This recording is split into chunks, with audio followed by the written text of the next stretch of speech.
అందరం కూడా వాక్య భాగాన్ని ధ్యానం చేసుకుందాం. ఘనదేవుడు, మహోన్నతుడు, సర్వశక్తిమంతుడైనటువంటి ప్రభు మరి ఒకసారి ఆయన నామాన్ని మనమందరం కూడా ఘనపరచుటకు దేవుడు ఈ సమయాన్ని అనుగ్రహించి ఉన్నాడు. అందుని బట్టి ఘనదేవునికి మనమందరం కూడా మరి దేవునికి కృతజ్ఞతాస్తుతులు చెల్లించుదాం. ప్రియులారా, ఈ సమయంలో ఆది కాండము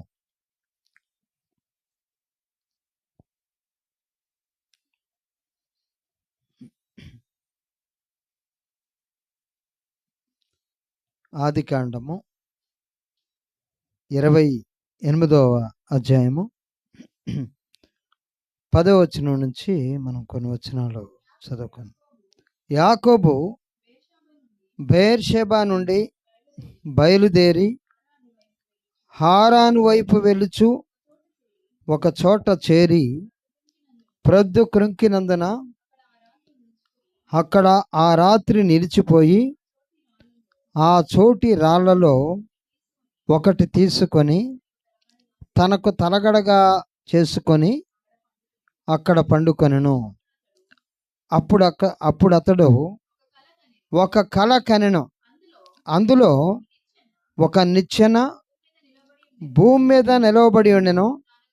దాని కొన ఆకాశమునంటెను. దాని మీద దేవుని దూతలు ఎక్కుచూ దిగుచూ నుండిరి. దేవునికి స్తోత్రం. చాలండి.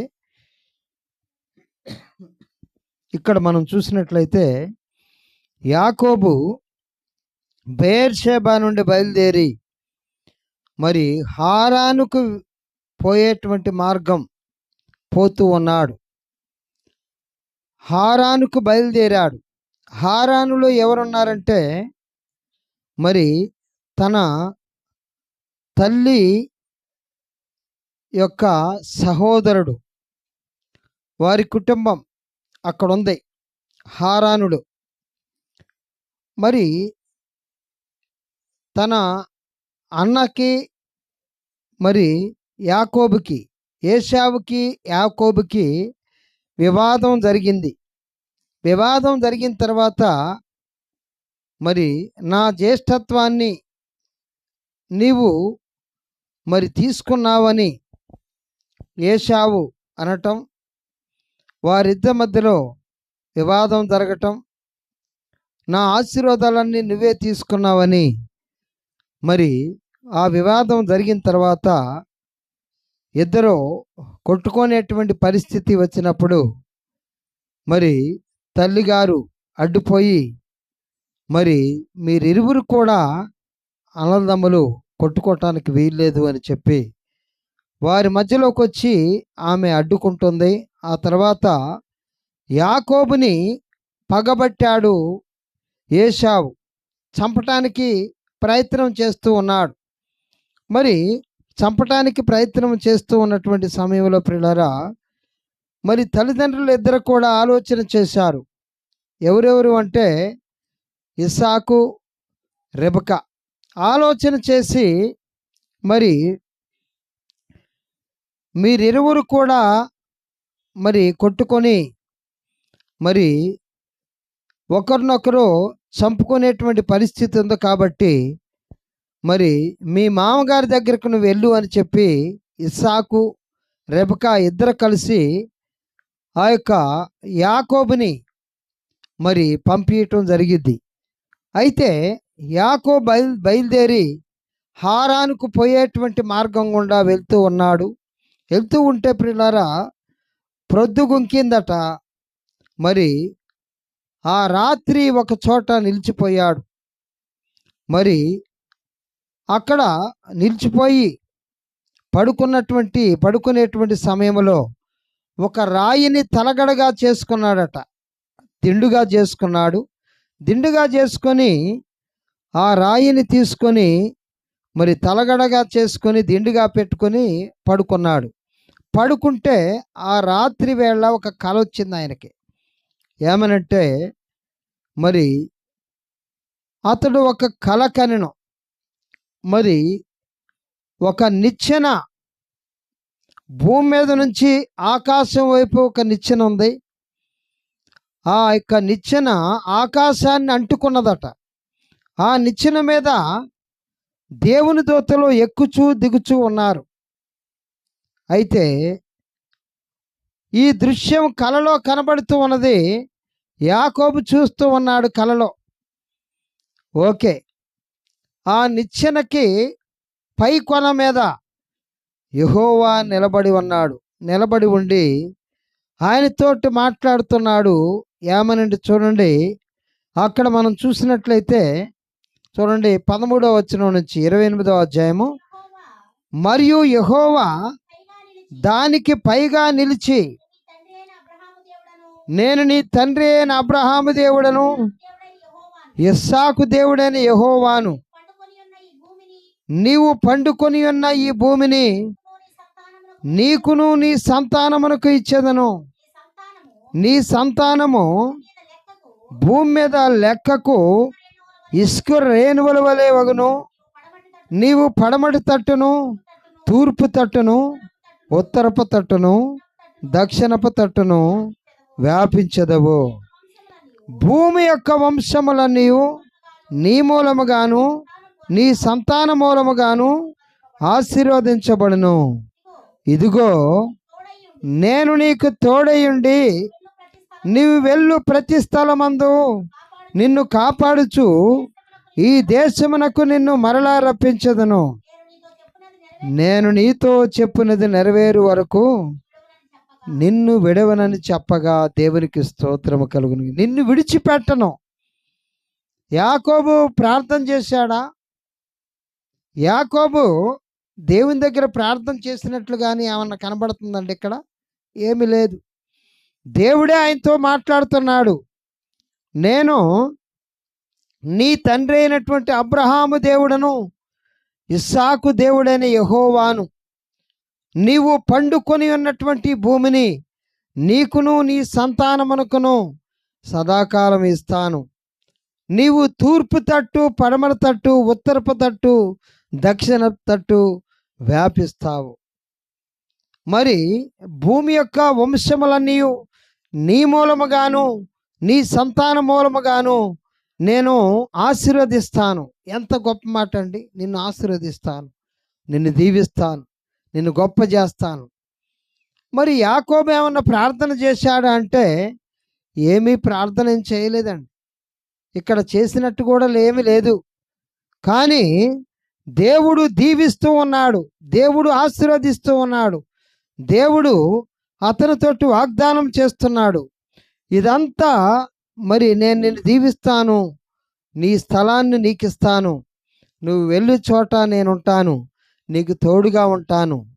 నువ్వు మీ మామగారి దగ్గరికి వెళ్తున్నావు, మేనమామ దగ్గరికి వెళ్తున్నావు, ఓకే, అక్కడ నీకు తోడుగా ఉంటాను, మరలా నువ్వు వచ్చేంత వరకు నీకు తోడుగా ఉంటాను. ఇవన్నీ కూడా మరి మాట్లాడుతూ ఉంటే అకస్మాత్తుగా వెంటనే మరి యాకోబుకి నిద్రలో నుంచి మెలకు వచ్చేసింది. ఏంది, ఎవరు మాట్లాడుతున్నారు అర్థమైపోయింది. నిద్ర తెలిసిందట వెంటనే. చూడండి 18వ వచనం నుంచి అక్కడ మరి 16వ వచనం నుంచి చదవండి. యాకోబు నిద్ర తెలిసి నిశ్చయముగా యెహోవా ఈ స్థలమందున్నాడు, అది నాకు తెలియకపోయేననుకొని భయపడి, ఈ స్థలము ఎంతో భయంకరము, ఇది దేవుని మందిరమే కాని వేరొకటి కాదు, పరలోకపు గవిని అనుకొనెను. తెల్లవారినప్పుడు యాకోబు లేచి తాను తలగడగా చేసుకొనిన రాయి తీసి దాన్ని స్తంభంగా నిలిపి దాని కొన మీద నూనె పోసెను. మరియు అతడు బేతేలు అని పేరు పెట్టిన. బేతేలు అంటే ఏంటో తెలుసండి? దేవుని మందిరం. దేవునికి స్తోత్రం. బేతేలు అంటే మూల భాషలో కింద రాయబడి ఉన్నది దేవుని మందిరం. బేతేలు అన్న చోట ఒకటి ఉన్నది, దానికి కింది భాగంలో చూస్తే దేవుని మందిరం. అయితే మొదట ఆ ఊరి పేరు లూజు. దేవునికి స్తోత్రం. ఇక్కడ దేవుడు నాతో మాట్లాడాడు, యాకోబుతో మాట్లాడినప్పుడు ఇది దేవుని మందిరమే కానీ వేరొకటి కాదు, పరలోకపు గవిని ఇదే. వెంటనే ఆయన స్పృహలోకి వచ్చి ఉన్నాడు. తాను నిద్ర తెలిసిన తర్వాత ఇది దేవుని మందిరమే కానీ వేరొకటి కాదు, ఇది పరలోకపు గవిని అంటున్నాడు. దేవునికి స్తోత్రం. దేవుడు నాతో మాట్లాడినటువంటి ప్రదేశం కాబట్టి ఈ ప్రదేశము ఒక ప్రత్యేకమైనది, ఇది దేవుని మందిరమే అంటున్నాడు. దేవునికి స్తోత్రం.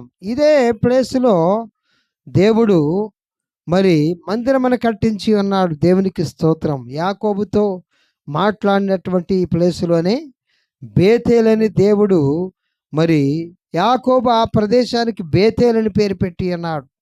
దేవునికి స్తోత్రం. అదే ప్లేస్ని మరి దావీదు చూస్తాడు. ఇదే ప్లేస్లో దేవుని మందిరము కట్టబడి ఉన్నది. దేవునికి స్తోత్రం. మరి యాకోబు ఆ రోజు ఇది దేవుని మందిరమే కానీ వేరొకటి కాదు అన్నాడు. తాను తలగడగా చేసుకున్నటువంటి ఆ యొక్క మరి రాయిని తీశాడు, దాన్ని స్తంభంగా నిలవబెట్టి దానికి ఆ యొక్క నూనెకి అభిషేకం చేశాడట. దేవునికి స్తోత్రం. అభిషేకం చేసి దాన్ని మందిరంగా నిలవబెట్టాడు. దేవునికి స్తోత్రం. మందిరంగా నిలవబెట్టి మరి ఆ యొక్క ప్రదేశము ఎంతో భయంకరము. దేవుడు నాతో ముఖాముఖిగా మాట్లాడాడు. ఒక నిచ్చెన కనబడుతూ ఉన్నది. ఆ నిచ్చెన మీద దేవుని దూతలు ఎక్కటం దిగటం కనబడది. దేవునికి స్తోత్రం. ఆ నిచ్చెన ఎవరో తెలుసండి? యేసుక్రీస్తు ప్రభువారే ఆ నిచ్చెన. ఆ నిచ్చెననే యాకోబుకి దేవుడు చూపించాడు. ఆ నిచ్చెన నేనే అని ప్రభుల వారు చెప్పుకున్నాడు. యోహాను సువార్త 1వ అధ్యాయంలో మనకి కనబడుతూ ఉన్నది. దేవునికి స్తోత్రం. దేవుని దూతలు ఆ నిచ్చెన మీద నుంచి ఎక్కుచూ దిగుచూ ఉన్నారు. దేవునికి స్తోత్రం. ఎక్కుచూ దిగుతూ ఉన్నారు అంటే అర్థం ఏంటో తెలుసండి? పరలోకానికి ఎవరైనా ఎక్కాలి అంటే ఆ నిచ్చెన మీద నుంచే పోవాలి. ఆ నిచ్చెన ఎవరంటే యేసుక్రీస్తు ప్రభువారు. అందుకోసమే యేసుక్రీస్తు ప్రభువారు నేనే మార్గమును సత్యమును జీవమునై ఉన్నాను. ఎక్కడికి మార్గము? మార్గము అంటే త్రోవ. పరలోకానికి మార్గాన్ని నేనే నా ద్వారానే, నా మీద నుంచే ఎవరైనా పరలోకానికి వెళ్ళాలి. నేనే మార్గమునై ఉన్నాను, నేనే జీవమునై ఉన్నాను, నేనే సత్యమునై ఉన్నాను. ఆయన సత్యవంతుడిగా ఈ లోకములో జీవించాడు. ఆయన మరి మార్గము గొప్పగా కనబడుతూ ఉన్నది. ఆయన మార్గము ఇరుకైనప్పటికీ ఆయన మార్గము పరలోకానికి చేర్చిద్ది. దేవునికి మానవునికి మధ్యలో అగాధాన్ని పూడ్చటానికే యేసుక్రీస్తు అనేటువంటి నిచ్చెన ఈ లోకంలోకి వచ్చింది. దేవునికి స్తోత్రం. మరి మానవునికి మరి దేవునికి మధ్యలో అగాధము ఎందుకు ఏర్పడ్డది అంటే ఆది మానవుడు మరి దేవుని మాట వినకుండా సాతాను మాట విన్నారు. ఆ ఆది దంపతులు సాతాను మాట విన్నారు కాబట్టి మానవ కోటికి, మానవ లోకానికి మరి పరలోకానికి రాకపోకలు లేవు. దేవునికి స్తోత్రం. అందుకోసమే నేనే మార్గాన్ని సిద్ధపరుస్తాను అని ప్రభుల వారు మరి ఆ యొక్క యాకోబుకి, ఆ టైంలోనే యాకోబుకి దేవుడు నిచ్చెన చూపించాడు. దేవునికి స్తోత్రం. పరలోకపు మెట్టు యేసుక్రీస్తు ప్రభువారు. పరలోకానికి నిచ్చెన యేసుక్రీస్తు ప్రభువారు. పరలోకానికి ఎక్కించువాడు యేసుక్రీస్తు ప్రభువారు. దేవునికి స్తోత్రం. ఆ నిచ్చెనకు పైన నిలబడి మరి దేవుడు మాట్లాడుతూ ఉన్నాడు. నేను నిన్ను దీవిస్తాను, నేను నిన్ను ఆశీర్వదిస్తాను, నిన్ను గొప్పగా చేస్తాను. మరి యాకోబు ఏం చేసి వస్తున్నాడండి? అబద్ధమాడి, తండ్రి గారి దగ్గర అబద్ధమాడాడు కదా. అబద్ధమాడి నేను ఏశావునని మరి బొంకి మరి తండ్రి గారి దగ్గర అబద్ధాలు చెప్పి ఆశీర్వాదం పొందుకొని బయలుదేరి వస్తున్నాడు. దేవునికి స్తోత్రం. మరి అబద్ధాలు ఆడినా కానీ దేవుడు క్షమించాడా? ఎందుకు యాకోబుని ఒక ప్రత్యేకమైనటువంటి రీతిలో దేవుడు ఎన్నుకున్నాడు. యాకోబు యొక్క జీవితం మనం చూస్తే ప్రియులారా, ఏశావు జీవితం, యాకోబు జీవితం మనం చూస్తే, యాకోబట ఎప్పుడు గుడారాలలో ఉండేవాడట. ఏశావు ఎప్పుడు మరి అడవిలో వేటలో ఉండేవాడట. పొద్దున లేవగానే మరి బాణం పట్టుకొని, ఒక మరి బాణ సంచి పట్టుకొని, మరి కత్తి పట్టుకొని, ఈట పట్టుకొని ఆయన అడవిలోకి వెళ్ళిపోయేవాడు. ఎవరండి? ఏశావు. యాకోబు మాత్రము గుడారాలలోనే సంచారం చేసేవాడు. గుడారాలలో ఎవరుంటారో తెలుసా అండి? ఎవరుంటారు? గుడారాలు అంటే ఇంట్లో అన్నమాట. ఇంట్లో ఉండేది ఎవరండి? తాతగారు ఉంటారు. తాతగారు ఎవరు? అబ్రహాం. దేవునికి స్తోత్రం. తాతగారు అబ్రహాం గారు ఉంటాడు కదండి. అబ్రహాము గారు ఇంట్లో ఉన్నప్పుడు ఆ యొక్క అబ్రహాము పక్కన మరి మంచినీళ్ళు అందియటమో, లేకుంటే భోజనం అందియటమో, మరి అదివరా ఇదివరా అని అన్నప్పుడు అందిస్తూ ఉంటే అబ్రహాము ఏం చెప్పేవాడు తెలుసా అండి? ముసలోళ్ళు ఏం చెప్తారు? దేవుడు ఆయనతో ఏ విధంగా మాట్లాడాడు కదండి. అదేనా కదా? ఏ విధంగా మాట్లాడాడు, ఏ విధంగా మరి నాతో మాట్లాడాడు అన్న సంగతులే మరి యాకోబు వింటూ ఉన్నాడు. దేవునికి స్తోత్రం. చెప్పకుండా ఉన్నాడంటారా? చెప్పినట్టు ఇక్కడ వాక్య భాగంలో ఏమి లేదు. కానీ పిల్లరా చూడండి, మరి ఒక వచనం చదవండి. ఆదికాండము 25వ అధ్యాయము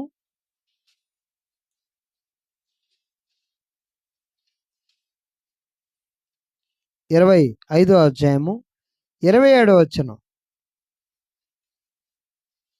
27వ వచనం.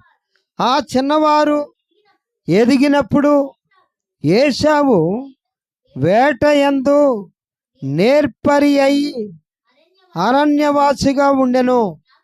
యాకోబు సాధువై గుడారములలో నివసించుచుండెను. దేవునికి స్తోత్రం. మరి ఏశావట వేటయందు నేర్పరి అయి అరణ్యవాసిగా ఉండెను అంటే పొద్దున్న లేస్తే ఎక్కడికి పోయేవాడండి? అరణ్యంలోకి పోయేవాడు. ఎవరండి? ఏశావు. మరి యాకోబు మాత్రము మరి సాధువై గుడారములలో నివసించుచుండెను. దేవునికి స్తోత్రం. గుడారాలలో నివసించుచుండేవాడు. గుడారాలలో మరి ఆ యొక్క మరి శారం ఉండేది. మరి అబ్రహాము ఉండేవారు. అబ్రహాము దేవునితో అనుభవాన్ని కలిగి ఉన్నాడు. అబ్రహాము మరి దేవునితో మాట్లాడేటువంటి అనుభవాన్ని కలిగి ఉన్నాడు. కాబట్టి ఆ యొక్క తాతగారు ఏం చెప్తే అది చేసేవాడు యాకోబు. అందుకోసమే యాకోబుకి మరి జ్యేష్ఠత్వాన్ని గూర్చినటువంటి జ్ఞానము, దేవుని జ్ఞానము కలిగిన వాడుగా ఉన్నాడు. ఈ యొక్క అన్నగారిని ఏమడుగుతాడో తెలుసండి? నీవు మరి ఒకసారి చిక్కుడుగాయల కూర వండుకుంటున్నాడు ఆ యొక్క గుడారాలలో ఉన్నటువంటి యాకోబు. అడవి నుంచి వచ్చాడు ఏశావు. ఆ యొక్క ఎర్రని చిక్కుడుకాయల కూర వండుకుంటుంటే ఆ యొక్క మరి ఏశావు అడుగుతాడు, అరే తమ్ముడా, నాకు బాగా ఆకలి అవుతుంది కాబట్టి నీవు నాకు ఆ యొక్క కూరను పెట్టు, నేను తింటాను అంటాడు. అనంటే నీవు నాకు జ్యేష్ఠత్వాన్ని ఇవ్వు అంటాడు. జ్యేష్ఠత్వం. అసలు జ్యేష్ఠత్వం గురించి మరి యాకోబుకి ఎట్లా తెలిసిద్దండి కదా? జ్యేష్ఠత్వం అంటే మొట్టమొదట పుట్టినవాడు జ్యేష్ఠుడు కదా. అది ఎవరిచ్చేది? దేవుడిచ్చేది. స్వతహాగా దేవుడిచ్చేది. జ్యేష్ఠత్వం అనేది దేవుడిచ్చేది. ఎవరు మొట్టమొదట పుడతారో వాళ్ళే జ్యేష్ఠులు. అయితే జ్యేష్ఠుడికి ఒక ప్రత్యేకమైనటువంటి స్థానం ఉందన్న సంగతి ఎవరు చెప్పారు? తాతగారు చెప్పుండాలి. దేవునికి స్తోత్రం. ఎందుకంటే ప్రార్థనాపరుడు, దేవుని యొక్క మర్మములను ఎరిగినవాడు ఆ యొక్క అబ్రహాము. దేవునికి స్తోత్రం. దేవుని గురించినటువంటి జ్ఞానము కలిగిన వాడు అబ్రహాం. దేవుని గురించినటువంటి సమాచారం చెప్తూ ఉండేవాడు ఆ గుడారాలలో సంచారం చేస్తున్నటువంటి ఆ చిన్నోడికి. దేవునికి స్తోత్రం. జ్యేష్ఠత్వం నాకు ఇస్తే, నువ్వు జ్యేష్ఠుడిగా పుట్టావు కాబట్టి ఆ జ్యేష్ఠత్వం నాకు ఇస్తే ఈ యొక్క చిక్కుడుగాయల కూర నీకు ఇస్తాను, ఆ యొక్క ఎర్రని కూర నీకు ఇస్తానంటాడు. దేవునికి స్తోత్రం. అయితే ఏశావు ఏమంటాడు తెలుసండి? మరి నేను చావబోచున్నాను కాబట్టి, నేను చచ్చిపోతే ఆ జ్యేష్ఠత్వం నీదే అవుతుంది కాబట్టి ఆ యొక్క నీకు జ్యేష్ఠత్వాన్ని ఇస్తాను, నాకు ఆ యొక్క వంటకం నాకు ఇవ్వు అంటాడు. దేవునికి స్తోత్రం. మరి జ్యేష్ఠత్వం ఇచ్చేది దేవుడు. అందుకోసమే దేవుడు ఆ యొక్క చిక్కుడుగాయల కూరను మరి ఆశించి ఏశావు జ్యేష్ఠత్వాన్ని కోల్పోయాడు అంటాడు. ఒక పూట కూటి కొరకు అంటాడు. చూడండి, మరి హెబ్రీయులకు రాసినటువంటి పత్రికలో, హెబ్రీయులకు రాసిన పత్రిక 12వ అధ్యాయంలో ఆ మాట రాయబడి ఉన్నది. ఒక పూట కూటి కొరకు తన 12వ అధ్యాయము 16వ వచనం. ఒక పూట కూటి కొరకు తన జ్యేష్ఠత్వపు హక్కును అమ్మివేసిన ఏశావు వంటి భ్రష్టుడైనను వ్యభిచారి అయినను ఉండునేమో అని జాగ్రత్తగా చూచుకొనుడి. ఏశావు ఆ తర్వాత ఆశీర్వాదం పొందగోరి కన్నీళ్లు విడుచుచు దానికోసరము శ్రద్ధతో వెతికినను మారు మనసు పొందని అవకాశము దొరకక విసర్జించబడినని మీరెరుగుతుర్రు. ఆ తర్వాత ఆశీర్వాదం పొందుకోవాలని ఎంతో కోరుకున్నాడట. ఎవరండి? ఏశావు. జ్యేష్ఠత్వాన్ని అనవసరంగా వాడికి అమ్ముకున్నాను. జ్యేష్ఠత్వం అంటే దేవుడు నీకు ఇచ్చిన దాన్ని నువ్వు వదులుకోవటానికి వీల్లేదు. దేవునికి స్తోత్రం. చూడండి, అదే 27వ ఆదికాండం 27వ అధ్యాయంలో అక్కడ మరి ఒక మాట రాయబడి ఉన్నది. 27వ అధ్యాయము 37వ వచనం. అందుకు ఇస్సాకు, ఇదిగో అతని నీకు ఏలికగాను నియమించి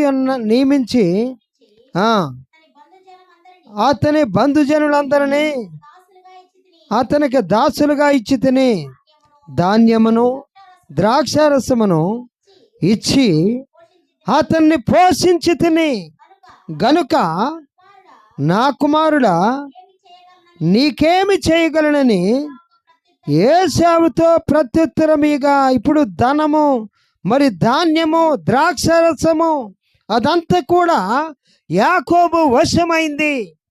యాకోబుకి దీవెన వచ్చేసింది.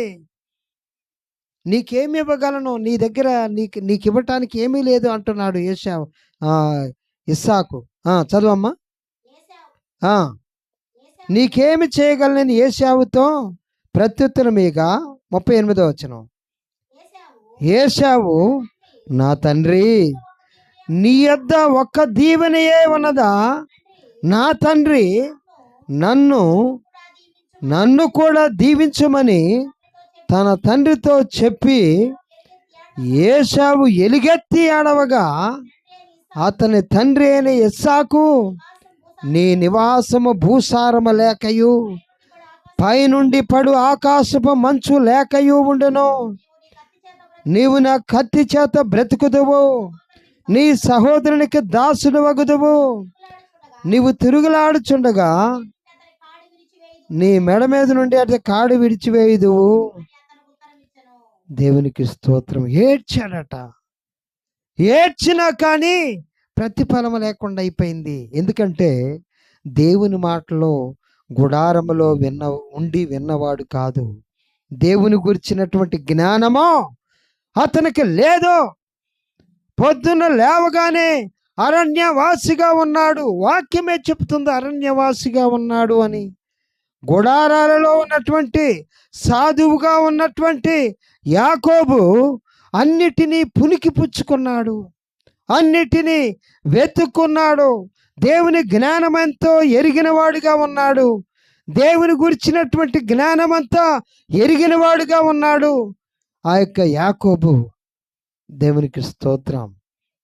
మరి అదే ఇస్సాకు ఏమంటున్నాడండి, మరి ధనము, ద్రాక్షరసము, నూనె సమస్తమును కూడా అతనికి ఇచ్చేశాను.